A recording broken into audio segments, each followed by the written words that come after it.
The doctor told me I'd get better in time.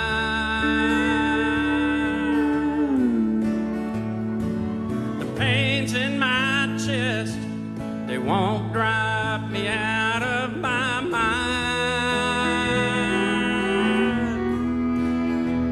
A little patience, and I'll get over this one. But even he would admit his diagnosis was wrong.